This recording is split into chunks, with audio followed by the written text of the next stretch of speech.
दोस्तों 4 जून 2024 सिर्फ एक लोकतंत्र के लिए ऐतिहासिक दिवस नहीं था, जबकि 25 लाख लगभग 25 लाख विद्यार्थियों के लिए भी एक ऐतिहासिक दिवस था। एनटीए द्वारा घोषित किया गया नीट का रिजल्ट 4 जून 2024 को। क्या आपको लग रहा है कि इसमें कुछ गड़बड़ी हुई है, या फिर आप भी सोच रहे हैं कि इतने सारे कोइंसिडेंट एक साथ कैसे हो सकते हैं? एक साथ 67 स्टूडेंट टॉप कैसे कर सकते हैं, और 10 दिन पहले ही नीट का रिजल्ट क्यों घोषित किया गया? क्या ये लोकतंत्र की आवाज़ के नीचे नीट के रिजल्ट को दबाने की कोशिश की गई है? क्या ये लोगों का ध्यान भटकाने के लिए किया गया है? तो वो 25 लाख विद्यार्थी जो आज इस असमंजस्य में हैं कि उनके साथ सही हुआ है या फिर गलत, ये क्वेश्चन हर भारतीय के मन में उठ रहा है, हर एक उस माता पिता के मन में उठ रहा है जिसके बच्चे ने नीट के लिए प्रिपेयर किया था। आज बहुत सारे ऐसे क्वेश्चंस हैं हमारे सामने जिसके आंसर्स हमें नहीं मिल पा रहे हैं। एनटीए द्वारा बहुत सारे कुछ बच्चों को कह सकते हैं, या फिर ये भी कह सकते हैं कि बहुत सारे बच्चों को ग्रेस मार्क्स दिए गए, बट हमें ये नहीं पता कि ग्रेस मार्क्स किस बेसिस पे दिए गए। जब इस बात पे आवाज़ उठी और इस पे बहुत सारे लोगों ने अपने विचार प्रकट किए, उसके बाद एनटीए द्वारा एक ऑफिशियल नोटिफिकेशन जारी किया गया जिसमें बताया गया कि कुछ बच्चों को टाइम की वजह से ग्रेस मार्क्स दिए गए हैं, बट वो भी एक ग्रे स्टेटमेंट है जिसके बारे में कोई क्लैरिफिकेशन हमें अच्छी तरीके से नहीं मिल पाई है। हमें ये नहीं बताया गया है कि कितने बच्चों को ग्रेस मार्क्स दिए गए, अगर ग्रेस मार्क्स दिए गए तो कितने ग्रेस मार्क्स दिए गए, और कौन से वो बच्चे हैं जिसको ग्रेस मार्क्स दिए गए।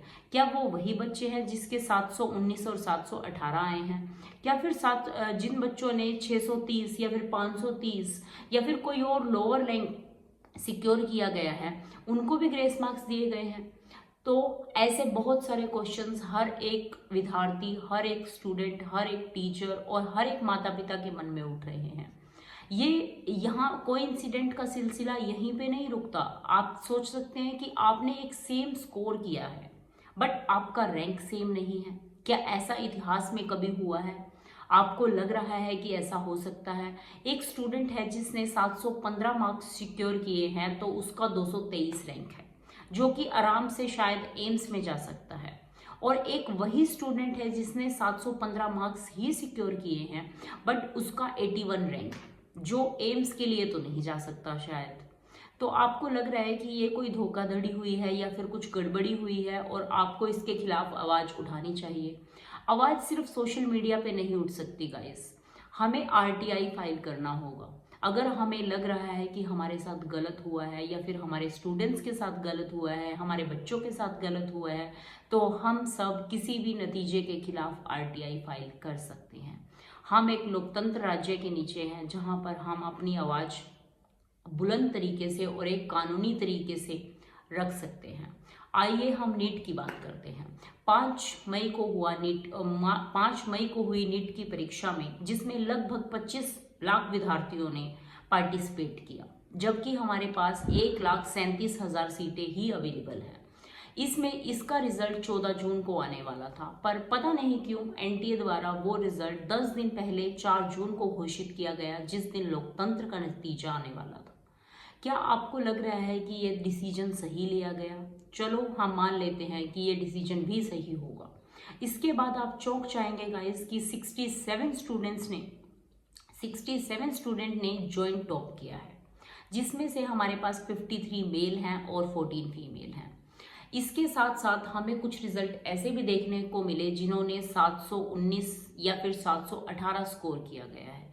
इसके बाद एक बड़ा क्वेश्चन मार्क हमारे सामने आ जाता है कि 715 या तो हम 715 सिक्योर कर सकते हैं, या फिर हम 716 सिक्योर कर सकते हैं। तो 718 और 19 कैसे सिक्योर किया और किस बेसिस पे किया?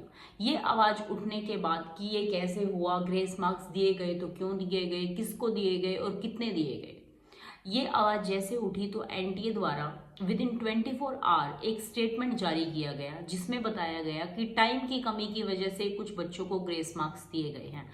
बट उसमें भी एक क्लियरिटी से नहीं बताया गया कि वो कौन से लकी बच्चे हैं जिसको ग्रेस मार्क्स दिए गए हैं, और या फिर ग्रेस मार्क्स दिए गए हैं तो कितने ग्रेस मार्क्स दिए गए हैं, बच्चे ने खुद कितना स्कोर किया है और ग्रेस मार्क्स कितने मिले हैं उसे।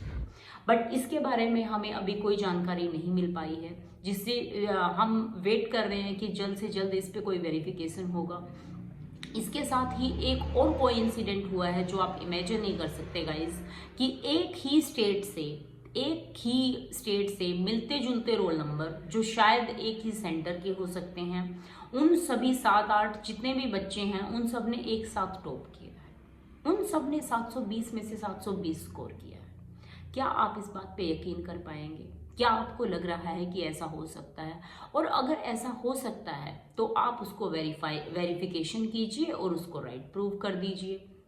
तो ये सब क्वेश्चंस हर एक स्टूडेंट के मन में आजकल उठ रहे हैं। अगर इन सब तथ्यों को सुनने के बाद आप भी असमंजस्य में हैं गाइस, तो आप आरटीआई फाइल कर सकते हैं। हमारा न्यायालय हमें ये अधिकार देता है कि हम किसी भी फैसले के खिलाफ आरटीआई फाइल करके उसकी वेरिफिकेशन करा सकते हैं, और एनआईटी हमारा पूरा सहयोग करेगा इसमें। तो आप आरटीआई फाइल कीजिए गाइस, हैशटैग या फिर कमेंट्स में अपना टाइम वेस्ट मत कीजिए। Thank you guys, thank you.